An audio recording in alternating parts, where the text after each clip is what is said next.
Reports of officers number 5 related to the sale at 202 North Walnut. Reports of officer 7 related to budget amendments. And resolution 16 related to obsolete property exemption certificate for 213 Center. Thank you.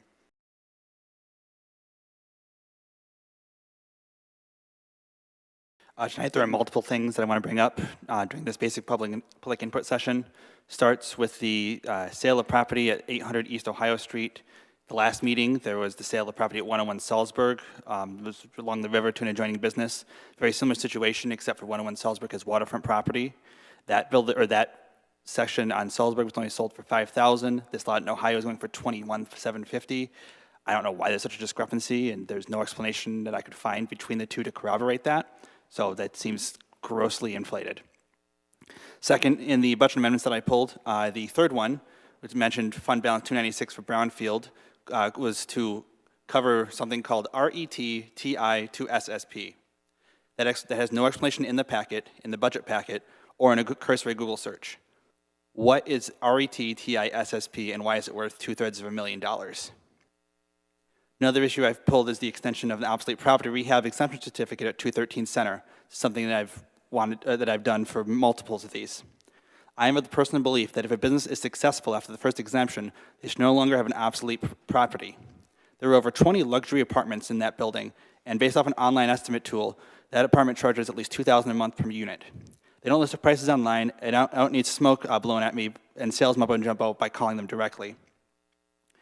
At the low end, this is $500,000 in rental collections per year, plus the business rental from Michigan Table. They're able to charge prices for housing that an overwhelming majority of Bay City residents can't afford and can't afford to pay their full, then they can't afford to pay the full tax liability. Maybe the corporate socialism needs to come to an end and let the free market economy that we supposedly have work for them. Give businesses the first step to start up, that's fine, but have them pay for everyone else after successful implementation. To back up that sentiment, something that I have an issue with also is how the city spends money on public relations to try to gloss over issues within the city. Between ARPA funds last year and the annual public relations budget, the city of Bay City has spent or allocated over $600,000 to attempt to dictate the image of the city at the expense of the 23.6% of residents listed as in poverty. This includes paying for the fluff article website Second Wave Media for Route Bay City, and paying for Hey Bay City System, which is, based off of my look, has only created a new name for a podcast and promotes a single person's vision and a job posting that is ripped off of a third-party website, merchandise to sell that is based off of a print-on-demand, non-local location and generates 0 jobs. For reference to what $600 could do to be spent, could we lean to look at last meeting? Fire station number 2 on Fremont needs approximately $600,000 to cover PFAS contamination on the site.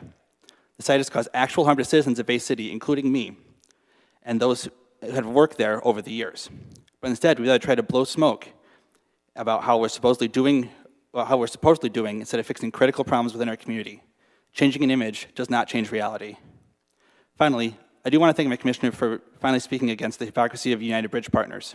I want to remind the commission that this company still, despite telling us differently, uses and promotes fake engineering on their corporate main website, firm found at fault but settled through a dozen people who died in Florida due to their incompetence. This is likely just the beginning of the problems. Thank you.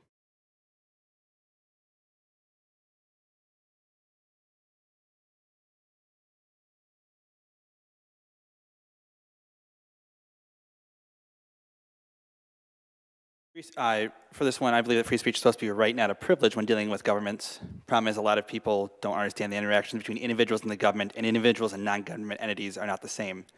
I believe that whoever drew these codes fell in the same trap and is, again, trying to fix an image without fixing the problem. For example, on the 1/3/23 live stream, a commissioner asked their city manager for questions on snow removal. And on 2/20/23, a different commissioner asked their city manager for questions about coding. The difference between these two interactions, one got a city staffer brought up to answer the questions, and the other got shouted at with a set of rules that I couldn't catch the details for. Whereas in a previous meeting, this commissioner shouted through a response and forced the recess of the body, the member shouting rules was not told of their identical rule breaking. The body's not supposed to treat people differently, though it's clear that even with conduct that is not always the same, there's been a lack of public-facing attempts to treat members as equals, and that is something that is repeated here. When I hear others on the mic bring up individuals, the context matters to whether we're shouted down or allowed to continue. if we at the podium have something good to say about a commissioner, nothing happens. But the moment we ask a question, it's a yell from the chamber to cut it out. For example, on 2/6/23, a letter was being read aloud during a presentation that directly referenced the commissioner, and they were allowed to continue without the commissioner being able to defend themselves. However, I directly quote on the mic comments from that meeting by an official of the city, and I get yelled at. And yes, I did have a copy of that video that was hastily deleted from YouTube before I was able to drive home. In fact, a former employee from the downtown area reached out to me over this lack of accountability, and because of the treatment and how they felt it aligned with their issues, they left their position because they felt bullied and harassed by those in the city, including by those directly in front of me in this podium. The conduct is in this chamber that is planning to correct with these ordinances polices those who are not on the inside and puts up more walls to the average citizen. Thank you.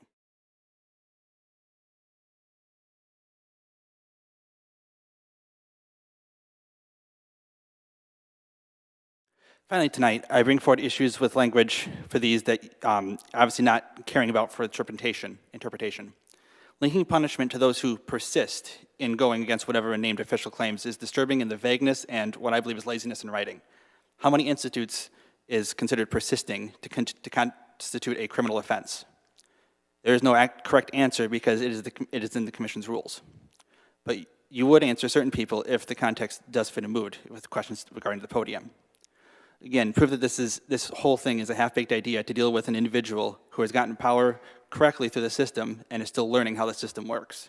This leaves the door open to poor use interpretations and lawsuits because of hurt feelings instead of accepting comments. Thank you.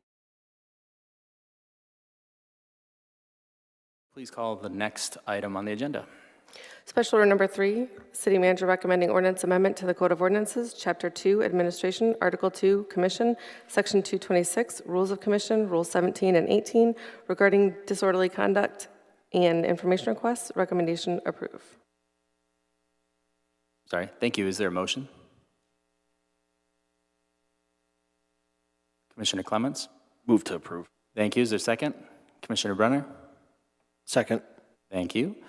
Is there discussion? Seeing none, will the clerk please call the roll? Commissioner Hilliker? Yes.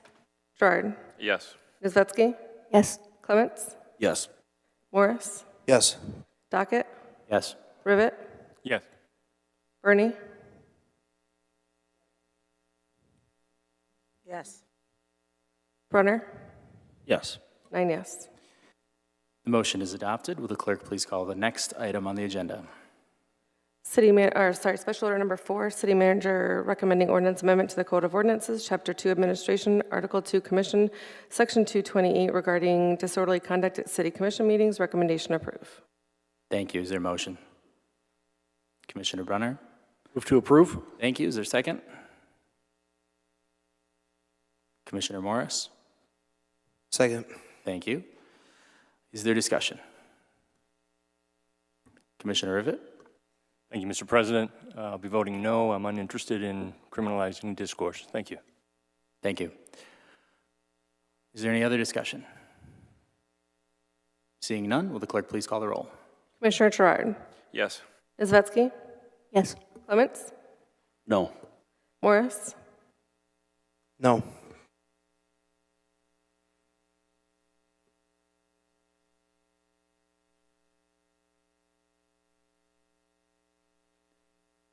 Commissioner Morris, under the rules, if you seconded, you can't vote no. It's a weird rule, I guess. You can speak against it, but you can't vote no. Rescind my second. Okay, so we still need a second then.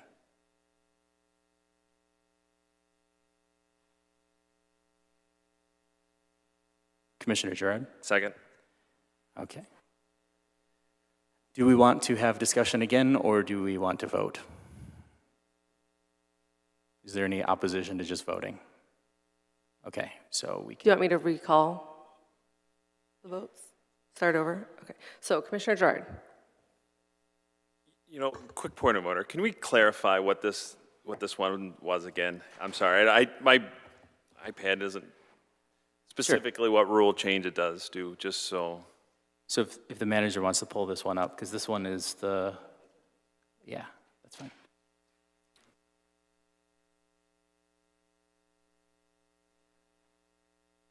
So what this does is, well, I'll just read it. Section 228, Commission Meeting Disorderly Conduct. Any person, including elected officials, officers, employees, and those in attendance at a meeting of the Commission who persist in disturbing the peace and orderly conduct of a meeting of the City Commission by any conduct or communication by its very existence inflicts injury, incites immediate breach of the peace, or prevents the peaceful and orderly conduct of such meeting after having been clearly informed that he or she is in fact unreasonable, causing such a disturbance, commits the crime of disorderly conduct. So this is kind of a thing that a lot of communities do, basically to allow order to be maintained, right? So this ran through MMRMA, this ran through the attorneys. It was a process of just allowing us to actually enforce the rules we have in place. Okay, thank you for the clarification. So is it back to me to the vote? It can be, yes, I can start over. So Commissioner Gerard, Yes. Nisbetsky, Yes. Clements, No. Morris, No. Docket, Yes. Rivet, No. Bernie, No. Brunner, Yes.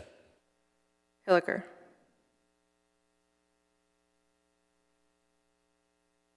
No. The motion fails.